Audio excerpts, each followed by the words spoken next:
Good morning, everyone. Welcome to the Scape Public Sector Stage. My name's Lillian McDowell and I'm the Head of Business Development for Scape Scotland, and we're delighted you could be here today. Scape's one of the UK's leading public sector procurement specialists. Right now, we've got more than 1,200 clients across the UK, and we're proud to deliver great outcomes through our fantastic delivery partners. Things like community benefits and social value and local economic boosts are hugely important to us and our clients. Now, I know you'll be desperate to get onto the panel. I've got one interesting fact before that. Through smarter procurement and early contractor engagement, Scape has saved the public sector more than £118 million over the last 5 years. Now it's my pleasure to introduce you to your chair for this fantastic panel, Dr. Duncan Booker, who is the Group Manager for Green Economy, Innovation and International at Glasgow City Council. Duncan. Thank you so much, Lillian, and thank you especially to our friends from Scape for hosting this first session at UKREiiF about Glasgow City Region and our flourishing and hopefully further developing innovation and knowledge sector. We've got a fantastic panel for you here this morning of 5 great speakers from a variety of different perspectives, backgrounds and sectors. We've got 2 universities, we've got 2 private sector companies, developers, and we've got a representative of the UK government. Many of you here today will have heard the expression triple helix about the innovation agenda. It tends to be something of a bullet point on a PowerPoint screen, but it is made tangible. It is given real traction here today before you with our 5 speakers. So I'm very proud to introduce them in just a second, but before we do that, and here's who they all are, but they'll be introducing themselves in a second, we're going to have a fly-through, figuratively but also literally, thanks to the joy of drone footage, of Glasgow City Region, and particularly our 3 innovation districts, all of which are represented at the table before you from our speakers, to give you a bit of background, to give you some context, and I hope to give you some food for thought to add to what you're about to hear from our speakers when it comes to your opportunity later to ask questions. Because I want to thank you all for coming here, welcome you especially, but also to say that you're going to hear about Glasgow's story on innovation and its knowledge economy, but I hope also you will become active participants as investors and policymakers and friends on that journey. But let's hear a bit more about what that means.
Glasgow, the CEO of ChemifY. ChemifY very simply is building infrastructure for all of chemistry, so we can literally turn code into molecules. So in terms of Glasgow as being a place to set up a company, I mean, I was determined to set a company up in Glasgow City, not on the outskirts, right? Because Glasgow is quite a big magnet for talent. We do have a critical mass of talent, and we do have a critical mass of ambition. And it's a really interesting place to live. You know, the juxtaposition of the city, the development of the university, and then developments over the health innovation hub that's coming, with companies like ChemifY and universities like Glasgow and the other universities, we should be able to build an entirely new kind of paradigm external funding, drive that ambition, and then we will just nucleate. And I think that Glasgow has all the right components to make that happen. The fact the university was so open. For me, having the company here, literally it's like a once in a lifetime, once in a generation opportunity for me. Probably also a once in a lifetime generation for the University of Chemistry. So we wanted to bring that together, that kind of triangle of that nexus of kind of support from the university, from the private investors and from the public helping that has been great. And both from the levelling up, which was come through Glasgow, was instrumental in helping me secure the Series A. And then for Scottish Enterprise to be able to step in and help us with the factory, leveraged on the jobs we're going to create, it's been amazing. So actually now, ChemifY can only happen in Glasgow today.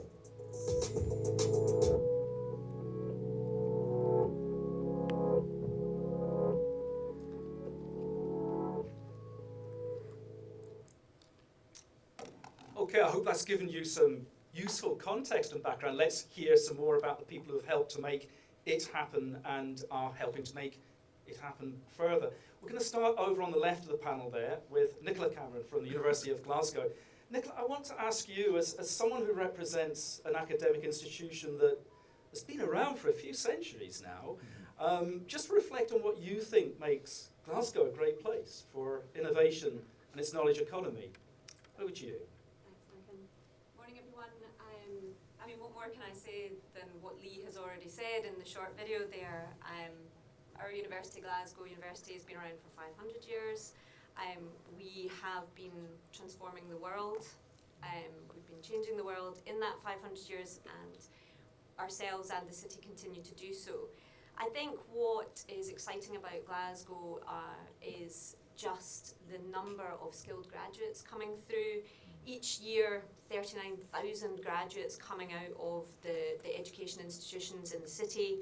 All of those exciting young minds, hungry, looking for things to do.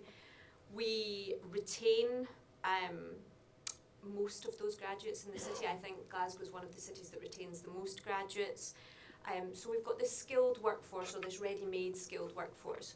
What we've also got are top-class researchers. So we welcome students from 140 countries in the world, but we also have 11,000 staff at the institution, most of whom are working on research to change the world.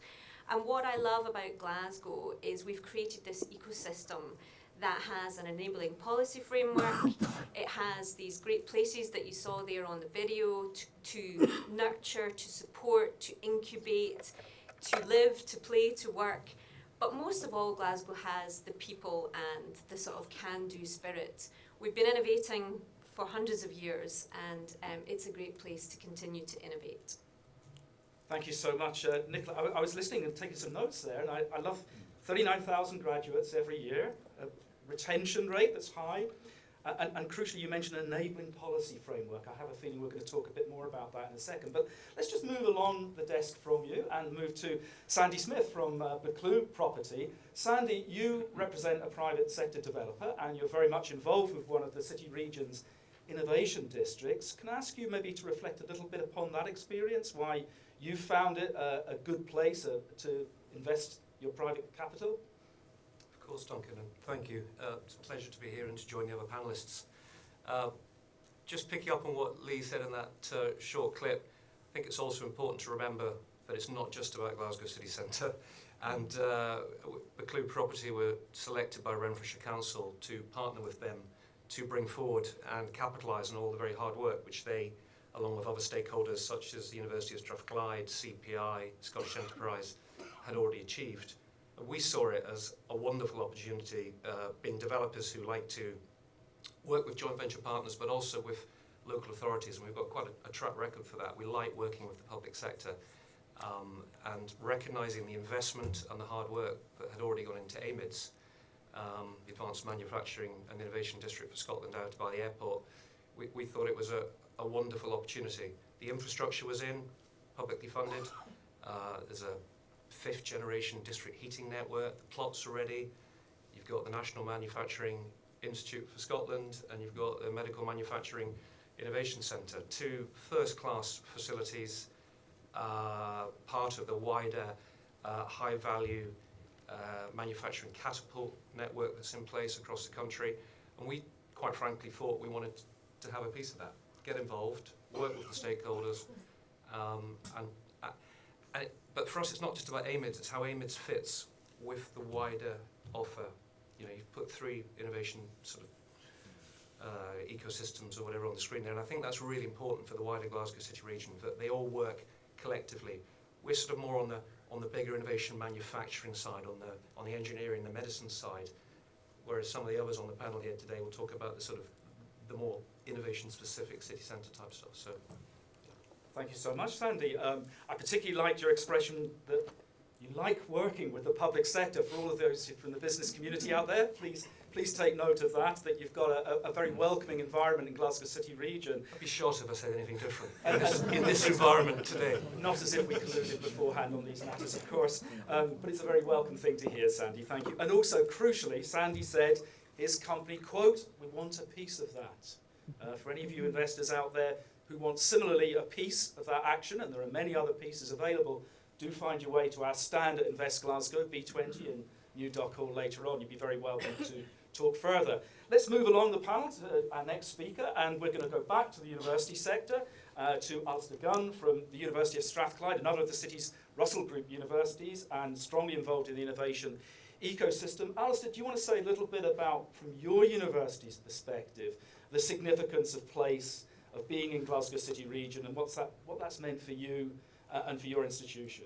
Yeah, absolutely, Duncan, and it's great. And I think for all of us involved in developing kind of Glasgow City region's innovation economy, just even looking at all of you here today, standing room only, I think it's testament to what's actually happening in Glasgow.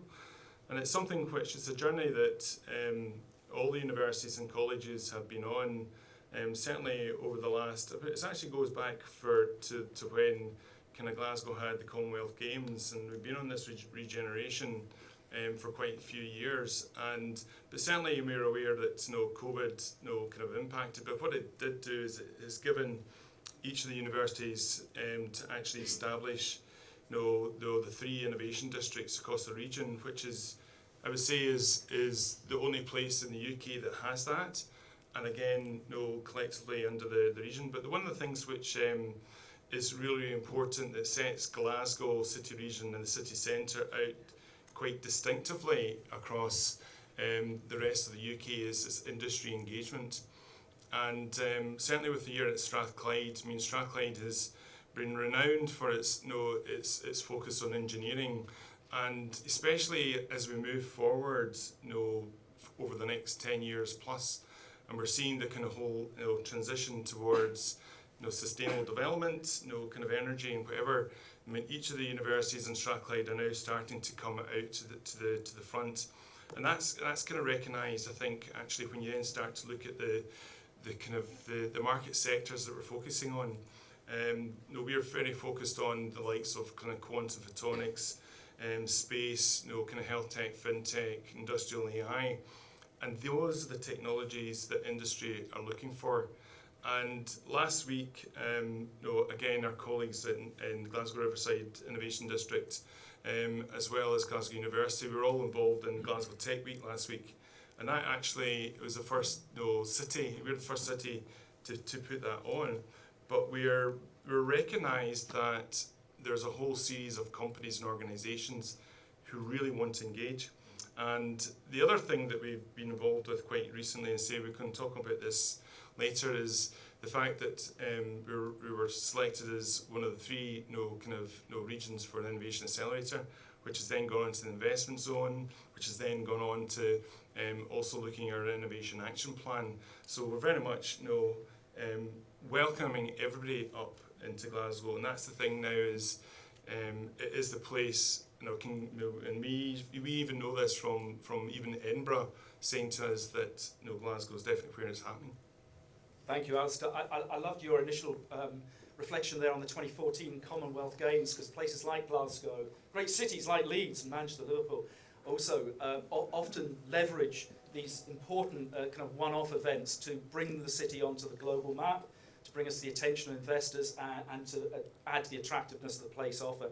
With the investment zone coming obviously at the moment as well. I love your comment about industry engagement. I think it's a really significant one for the audience here today. Just a shout out on my part as well, in addition to our friends and colleagues in the higher education sector, Glasgow has a flourishing further education sector, and our colleges are crucial as well for the talent pipeline and for linking into local businesses. On the subject of business, let me move along the panel once more, and we're going to go to Mary Dillon from Cadans, who is, again, one of the key developers engaged in one of the innovation districts here in Glasgow and connecting in, again, to that ecosystem of universities, public sector. Mary, do you want to say a little bit more about why your company is involved in Glasgow, what the attractiveness of the place has been for you, what your experience has been so far? Positive, I hope. Thank you. Yeah. Morning, everybody, and thank you very much for having me. So, Mary Dillon, I head up Ecosystem Services for the UK and Ireland for Cadans Science Partners. If you don't know us, we're a pan-European property developer, investor, and long-term operator. And we're in 6 countries, have over 500 tenants across those 6 countries. We specialise in laboratories and technical facilities. And we started looking in Glasgow sort of 2018. And we actually acquired West of Scotland, or a majority of West of Scotland Science Park, and a lot of life science tenants in that location. And we were quite set on Glasgow for a number of reasons. And sort of with Nicola and with the University of Glasgow, we are in partnership to build a new health innovation hub in Govan. Govan's a sort of generally deprived area. It's a regeneration project, and it will be the first building of part of the Glasgow Research Innovation District. So really excited about that. We've broken ground, and we are going to have more space in Glasgow. But yeah, why are we excited about Glasgow? Well, I think I'm going to reiterate a lot of things that have been touched on by my colleagues on the panel. But I think ultimately this comes down to people, it comes down to talent in the area. I don't know how well the audience knows Glasgow, but there was a branding exercise with Glasgow, which was people make Glasgow. And actually that's so true. It's gritty, it's fun, it's alive, there's loads going on in Glasgow, and it's a great place to live. And I used to live there, so I'm going to absolutely agree with that. And I think when we look at the fantastic universities, the colleges, the standard of education in Glasgow, it's very, very high. Life sciences and health education there, particularly around, from our perspective, for future tenants, talent that are going to support these companies that we're going to house in our buildings, very, very important.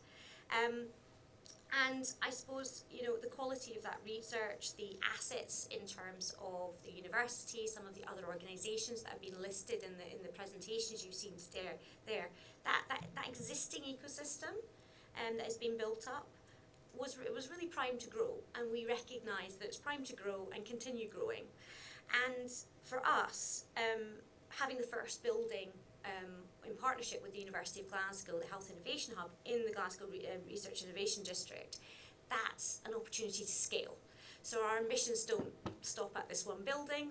We as Cadans like to look at expanding our presence in areas because we think that's beneficial to our tenants and our offering. So we're really quite excited for a number of those reasons. And I suppose as an organisation that has a lot of portfolio companies that are in life sciences and health, particularly in genomics and cell and gene therapy, Glasgow's really very good at that. And so the Health Innovation Hub is underpinned by Strengthened Places funding, and it's going to be a centre which is around precision medicine. So for those of you who don't know, that's about using your genes for very specialised medicine around preventing and diagnosing and treating. So it's about efficiency and economic benefits. So Glasgow is the place to do that. It's got all the right ingredients, it's got people coming, it's got supporting actors around it and the talent. And again, Alistair referenced the investment zones, the innovation strategy. These are all fabulous signals for us that Glasgow's working together, it's collaborating, it's got a big vision, and that's really attractive. Thank you so much. That was wonderful, Mary, and big vision, attractive, those are the kind of expressions we want to hear. And I love the fact you said very straightforwardly, it's a great place to live. And we shouldn't forget that in the light of competition for young entrepreneurial and highly mobile, globalised talent, Each place needs to have a major attraction, a set of attractions to keep people. And you heard about retention earlier from graduates from universities as well. You've heard now from 2 universities, from 2 private developers, all involved in innovation districts. Let's move now to the UK government, to Ravi Chand, who's been very much involved in the devolution of civil service posts out throughout the UK, and has, I think, a unique national perspective to bring in terms of a question I'm going to put to you with your movement of civil servants into Glasgow City region. Ravi, 2 words. Why Glasgow? Well, I think you've already heard why Glasgow. I think so. I think governments, UK governments, had a strong vision for. So I spend my life going around cities all around the UK, spending time really looking at how we get growth in those cities, how we support jobs, not just UK civil servants, but UK public servants and others, and also other industries who co-locate near government. And government always had a centre of gravity in London, and so it's really important that we had places that we had strong gravity as well, a gravitation pull for what government does. Glasgow is one of them, and I was involved in a vision very, very early in 2014 about where Glasgow might go. And since I took this role on, for Place to Growth for UK government, we've had such excitement about Glasgow. Its economy is growing at a pace that's shockingly is. It really is. We constantly measure and look at the economy. We look at jobs, look at skills, workforce. We look at transport connectivity, our ability to get in and out of a city like Glasgow, and to bring skills into a city. And as you said, housing as well. Affordable housing is an important part of our future workforce. So we've managed, in the last 2 years, 3 years, an acceleration of roles, about 2,000 roles into Scotland, but about 1,500 of them into central Glasgow, with a vision to do more. I've got a few other departments who will consolidate into central Glasgow, so we're looking at the moment at some sites where we might. We're already in Atlantic Square. We've got a lovely big building there, and it's a beautiful place. It's a financial district. It wasn't that a number of years ago, and you can already see the huge transformation that's taken place in central Glasgow. And for us, it just has all the right ingredients for us to put well-paid, high-quality jobs there. And that was something we couldn't do very well outside of London before. So that tells you that Glasgow has that senior spectrum of diversity of skills that you need to be able to create strong capabilities. And so Glasgow is, for us, it'll be our international campus, because actually Foreign Common Development Office will have a big presence there in central Glasgow. Cabinet Office has made its second headquarters, so Cabinet Office never had a presence outside of London in the way it has. So to make Glasgow its second HQ tells you that the heart of the Prime Minister's own department that oversees all the ministries has put its second headquarters in Glasgow. It says to you there's a huge amount of confidence, politically as well as within the civil service, about what Glasgow has to offer. Thank you so much, Ravi. I couldn't resist taking down the words from you, quote, such excitement about Glasgow, and that's something we would very much want you to leave the room feeling, especially if you head towards the stand later on. You also talk, Ravi, about the economy, jobs, connectivity, and crucially affordability for the people who are going to be working there. I mean, for those of you who know Glasgow, for those of you who don't, please do a bit of quick Google on this one, but right next to the building Ravi talked about in Atlantic Square, a new build that HMRC and the Cabinet Office has occupied with quite a sensitive facade retention, as well is just the new building of JP Morgan, a fintech colossus that's just opened its major headquarters building in Glasgow with 2,600 jobs only a few weeks ago, and they are literally next door to where Ravi's talking about. So you can see what happens when you get that clustering effect as well that gives the innovation and knowledge economy real purchase. Thank you to all 5 of our panellists for their initial interventions. I'm going to follow up a little bit more deeply now. I'm going to go to our 2 private sector partners, especially to Sandy and to Mary, because I think they speak volumes to those of you in the audience who correspondingly are from the private sector, perhaps investors as well. And I just want to hear a little bit more from the 2 of you, if I may, about innovation. We tend to think about innovation around tech and high-tech science, and that's understandable, and that's true, but as much as that, we want to maybe think about innovation in governance, innovation in how we do things locally. And we've heard a little bit about that triple helix. I want to go back to Sandy initially and say, Sandy, you've worked closely with a local authority, one of the constituents of Glasgow City region. You've worked closely with local businesses and local investors.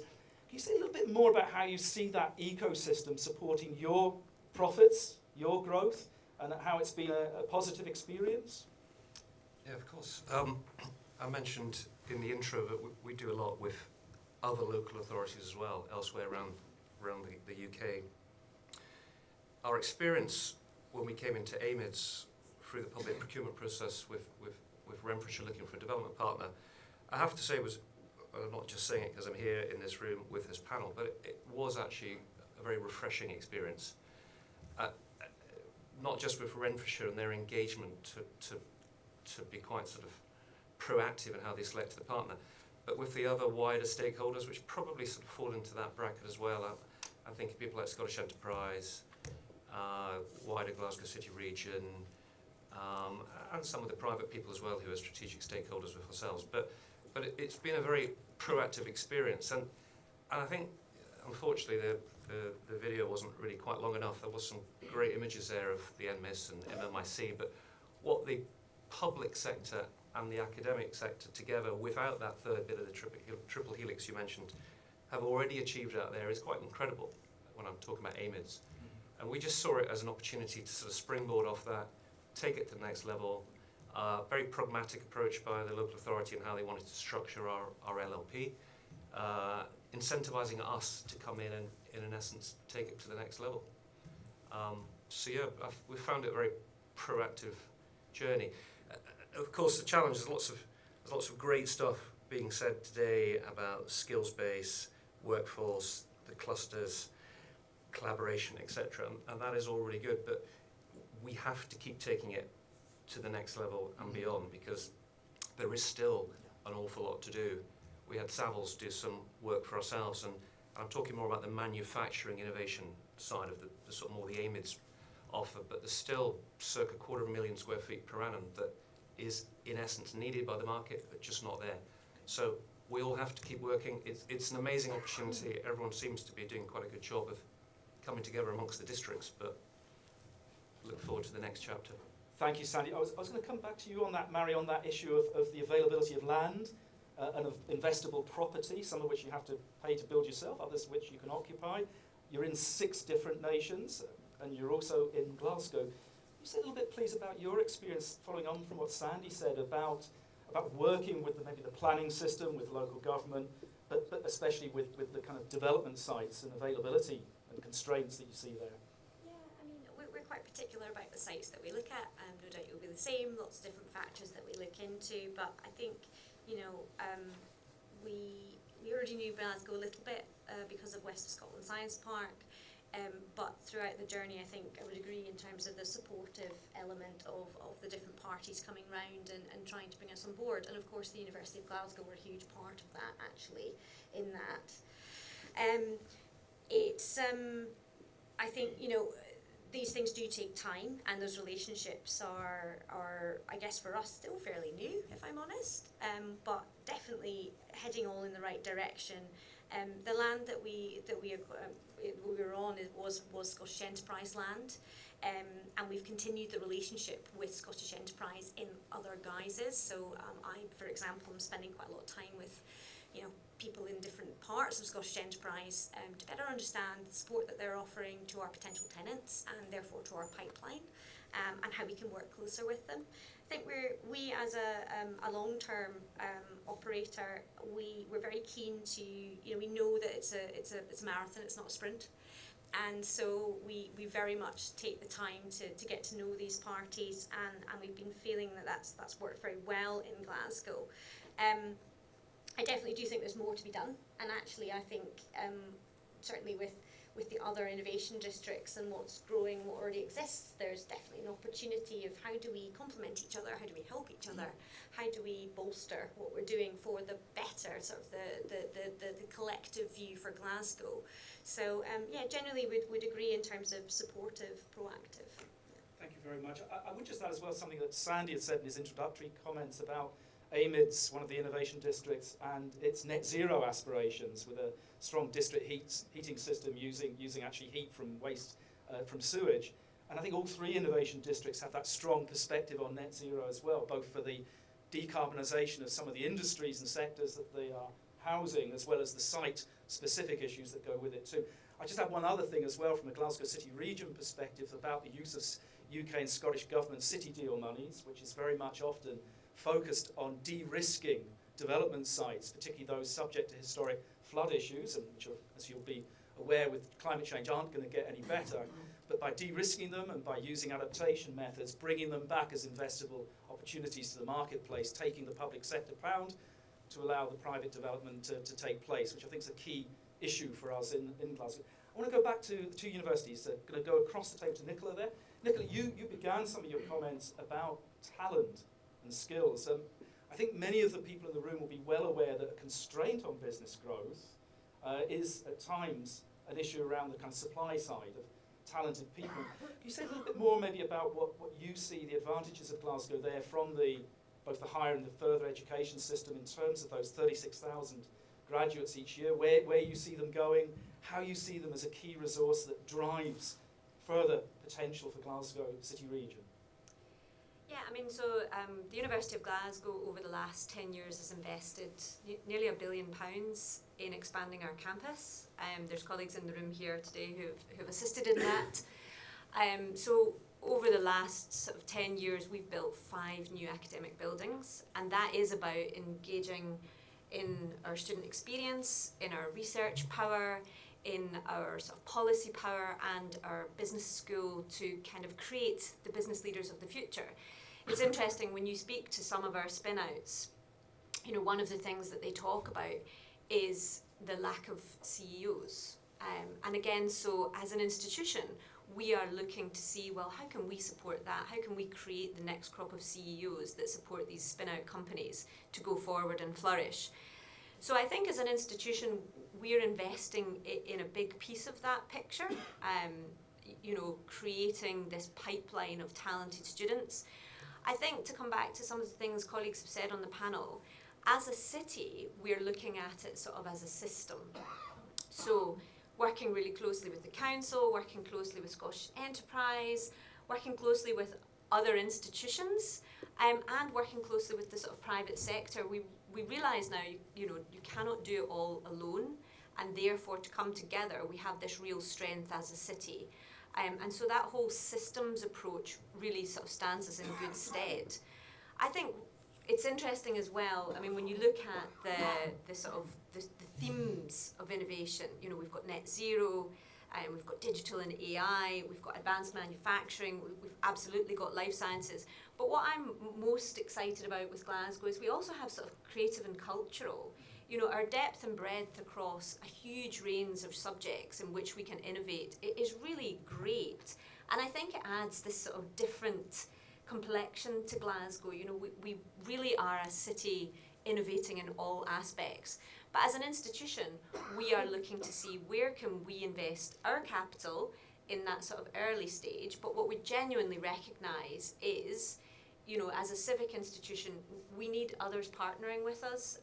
You know, and as Sandy was saying, that partnership piece is really coming to the fore. It's something I don't think you really saw in higher education.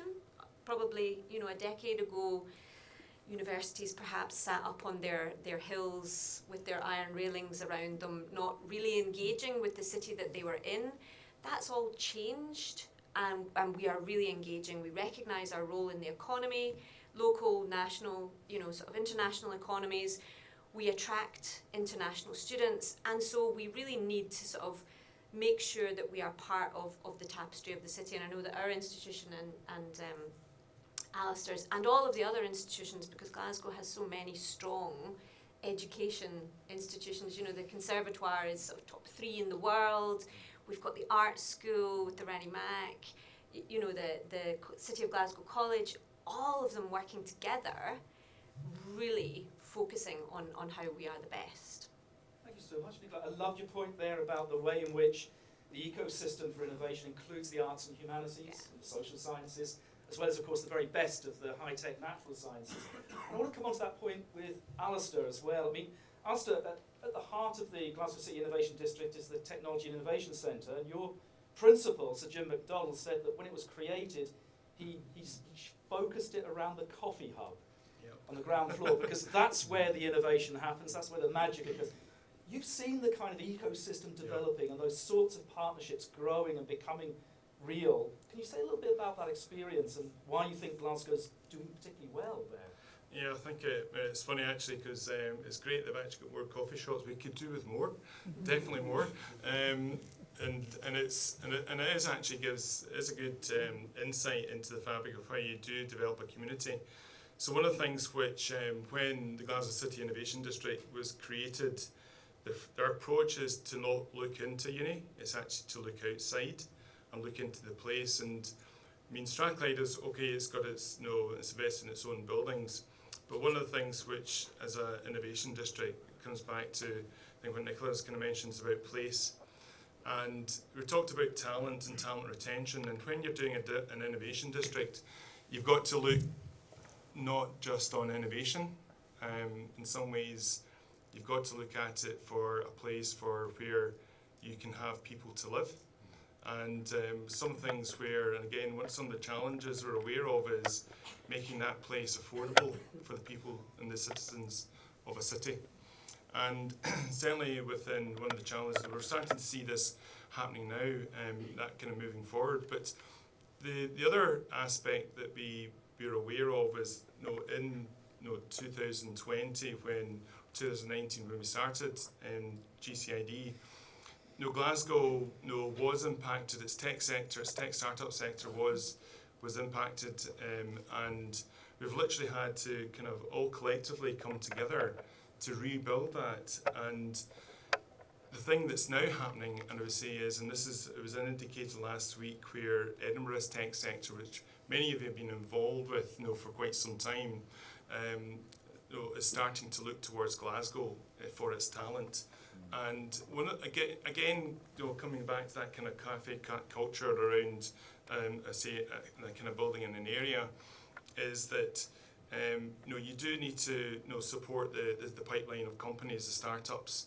So they're not all spin outs, and they're very much out there. So one of the things which we've been focusing upon is that social innovation aspect. And the great thing about Glasgow, as a city in Scotland, it's probably the most diverse community, and that diversity in the people that are now living is actually going to start to, we're taking advantage of that, and that's certainly going to give that, hopefully, the kind of, we need not just other coffee shops, but we need other kind of places, to meet, which is something which we're excited about.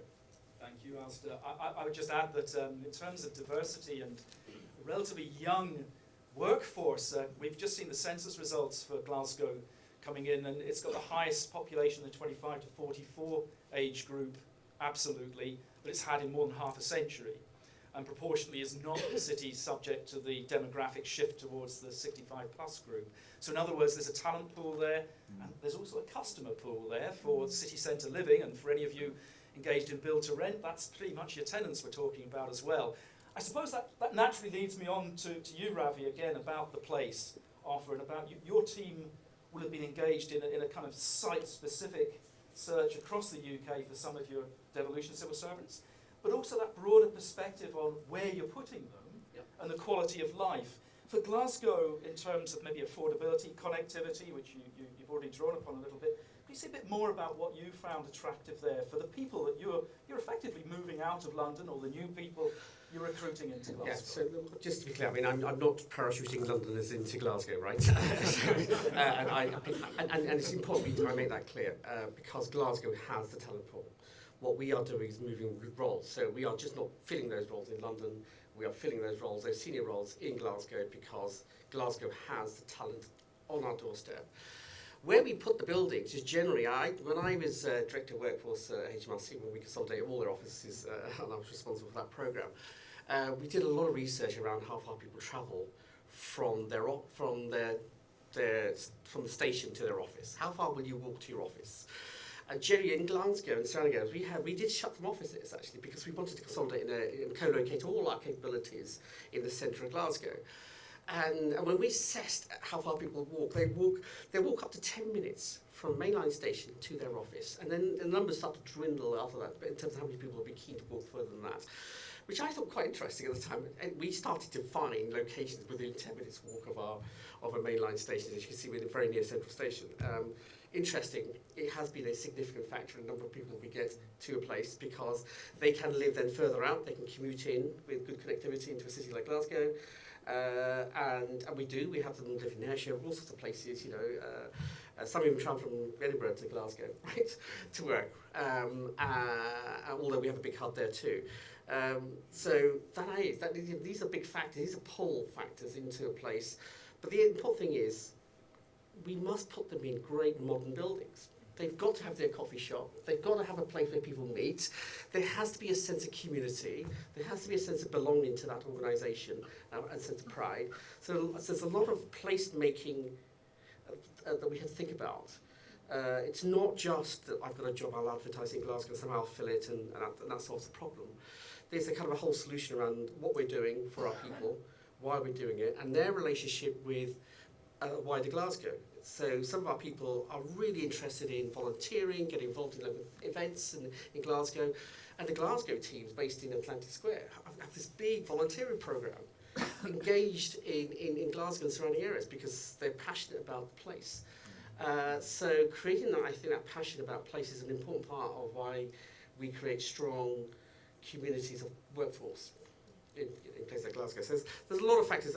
We did a lot of research, to be honest, and some of it is published online. Some I'm about to publish on some work we've just done on gov.uk soon, which will tell you more about the impact we've had in places like Glasgow. Thank you very much, Ravi. Now, we're about 15 minutes away from the end, and hundreds further questions I could ask of our panel, but I want to give the audience an opportunity to ask questions, particularly if you're from the investment community. We've got a roving mic. Can you put your hand up if you would like to ask a question, please? And if so, we'll get the roving mic to you. Don't be shy. I'll direct it to the particular member of the panel who I think is best able to answer. If you want it to all the panellists, feel free to say so. So put up your hand if you want to ask a question. If not, are we getting anyone? No. Don't worry. You're a bit shy this morning. It's a bit early. I understand. That's fine. But you've had the opportunity.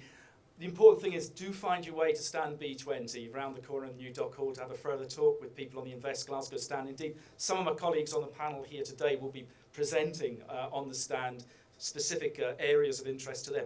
This gives me a good opportunity in that case to carry on asking questions. I just want to go back to you, Nicola. You mentioned earlier about the significance of the kind of creative and arts community in Glasgow with other institutions like the Royal Conservatoire, the Glasgow School of Art, which are kind of global players in many ways, alongside your own universities.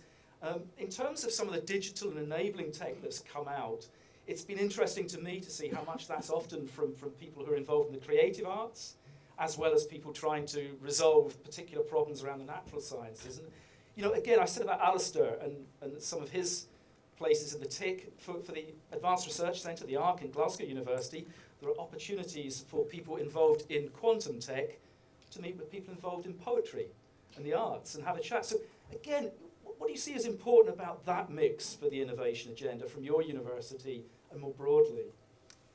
Yeah, so I mean, the University of Glasgow is what's known as a broad-based institution, and that means we cover every subject you could ever imagine, from Gaelic poetry to quantum photonics and such things. And I mentioned earlier we had started our sort of £1 billion investment in our own facilities. And the two first projects that we did were the James McCoon Smith Learning and Teaching Hub, which was very much about giving our students a home on the campus. And that was about, you know, them building their relationships, their networking, their graduate attribute skills. You know, so what do employers want? Well, let's create a space for our students to learn those skills. It's a given that you'll get a great degree, but you want well-rounded workforce going out. But the second project that we did was the Advanced Research Centre, and it was actually on the video. We did a fly past, and Lee, that you also saw on the video, that's where he works. And when we were creating the vision for that project, it was about taking people out of their silos. So prior to that project, the chemists worked in the chemistry building and really only spoke to other chemists.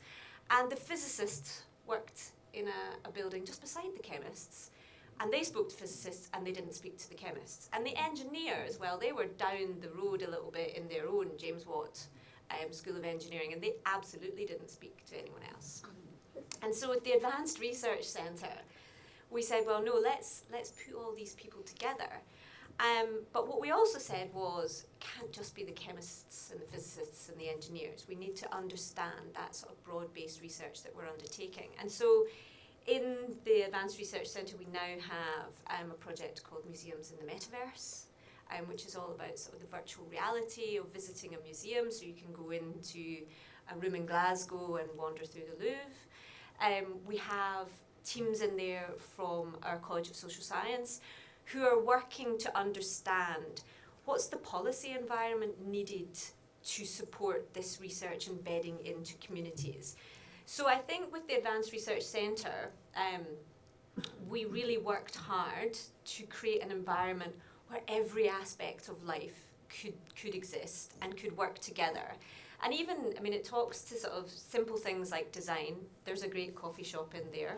And if you sit in that coffee shop from 9 till 5, which I have been known to do, you will literally meet everyone you need to meet through that day. But also, you know, we did things like, you know, the lifts are slightly out of the way and we put a lovely collaborative staircase in. And you see people genuinely meeting each other on the landing of the staircase.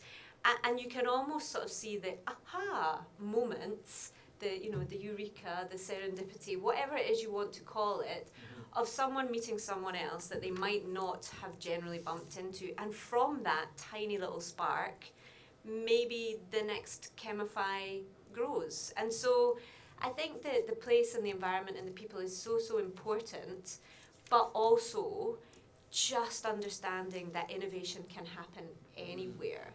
Even to the point that when we were building, you know, our expanded campus, we built a strategic partnership with a contractor to try and understand how we could innovate in construction, you know, to try and understand how we could innovate in the financing models, all of these things. A university is a great place to be innovative. You know, if you can't try things, different things there, then, you know, what hope have we? So, Thank you. On that as well. Go ahead. I think with the Health Innovation Hub, Yeah. that's very much the spirit that we're going to be creating, which is really exciting because, you know, we deliberately designed the building to have open staircases and we've got on the ground floor a cafe, and that's actually to encourage the wider community to come in, to actually feel that that building is also their building or part of their community, rather than that thing that's been built which has something fancy happening that we don't really understand.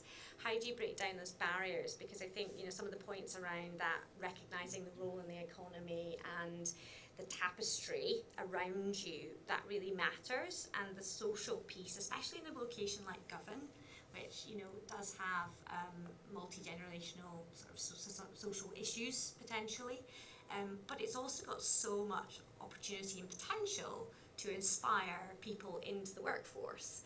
And one of the things actually I love about, like you mentioned diversity about Govan, was I think there's something like 40 different languages spoken. I forget the exact stat, but I mean, that's amazing. You know, all these people from different cultures, different backgrounds, who could come into your workforce. And to your point about your, you know, chemists and your physicists not talking to each other, well, I think people have this very much perception that these businesses are just going to have people in white coats. Well, they're not. Those people need, you know, ancillary services. They need people in finance. They need people in operations and marketing. And that's a really great way for us to perhaps shape and interact with the local community, the housing associations and the different actors, to perhaps, you know, open up a new generation or reskill people in that local area to come into our industry, which I think is, you know, again, that part around the making that place engage with the building and being part of it rather than,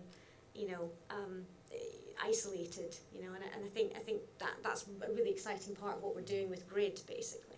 Thank you very much. I mean, it's really part of my job is to promote a concept of place for somewhere called Glasgow City Region on the map, and some of you may only be aware of it broadly in a geographical sense, but we've absolutely gone down to the specifics of place with staircases and coffee hubs and great places in which to innovate. And from Mary there as well, a reminder of the importance of social regeneration that goes with that, and the fact that much of the UK government money coming to Glasgow at the moment for innovation is through the Levelling Up agenda, an attempt to make sure that places like Glasgow and Greater Manchester and West Midlands can achieve the same levels of R&D investment as London and the South East, and that's a significant UK government agenda. I just want to move on a little bit further on place and maybe go upwards a bit. Sandy, you mentioned earlier about maybe constraints in terms of the square footage of space that's needed and so forth. Can I ask you to reflect a little bit from your experience in Glasgow City region about the availability maybe of good quality land and maybe of good quality office space, be it A-graded or for other purposes, and how your company views things there in terms of future development, future expansion? Yeah, of course. I suppose if we, I'll come around to that in a sort of, if we take a step back though, there are obviously still challenges, commercially, politically, globally, but the offer that we've been debating here today is, or does have the potential to be transformational.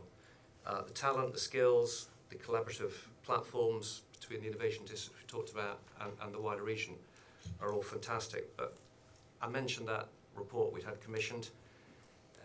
There is a shortage of the right accommodation, and part of our reason for getting involved in Renfrewshire, choosing us, I hope, is that our ability to come in, work with them and all the other stakeholders, and the requirements, the spin-outs that we're seeing from the universities and from the NMIS building, and also the inward investors. They need accommodation, and for me, just taking a step back, one of the bigger challenges is just boring developer comments, but just the viability and making all of that actually work. You've seen two wonderful buildings out at AMIS on the screen earlier, and we want to deliver more of those, but it's going to take all of the people we've been referring to today, all the stakeholders, all the districts, just to keep working together. Regarding accommodation, we've got ability to deliver up to 1 million square feet out at AMIS, really focusing on that high-end manufacturing and innovation side of life. And we are just currently speaking with Renfrewshire and the planning department about bringing forward some speculative buildings, as well as others. But there's still going to be challenges, and it's really encouraging to hear everyone talk so positively about what's happening. We're seeing it firsthand, and as I said, looking forward to the journey. And I think Ravi summed it up wonderfully, that there is an excitement about Glasgow. And absolutely. Yeah. I'm going to have to, I think, draw things to a close in a second, but just to reflect as well that if you build it, they will come. Is true if the city region has innovative SMEs, entrepreneurial businesses, and people to fill those spaces, and that's the case too. And we shouldn't forget that triple helix is crucially about very strong SME growth in the private sector around innovation. I'm going to bring things to a close because I'm mindful we're the first session today. We don't want to knock on delay for the next ones to come. Before we come to a close and I ask you to show your appreciation for panelists, by way of reflection, there's no more suitable way of me summing things up than simply by quoting the words of your panellists back to you. So, in no particular order, Glasgow City Region, and this is why you should come to our stand and talk about investing, talk about coming to Glasgow, because, quote, it's a great place to live. Quote, there's an enabling policy framework. Quote, there's great industry engagement. There is, okay, quote from the UK government, especially such excitement about Glasgow. And we're creating the business leaders of the future. And that there's a real sense in which the skills are there to take on many different roles. And finally, because of the great places within that great place called Glasgow City Region, it's where the aha moments take place. And we all want that for the UK economy, and that will help to close the productivity gap, because finally, and in Sandy's words, surely, I put it to all of you in the audience, you want a piece of that. So please show your appreciation for our panellists in the traditional manner. Thank you.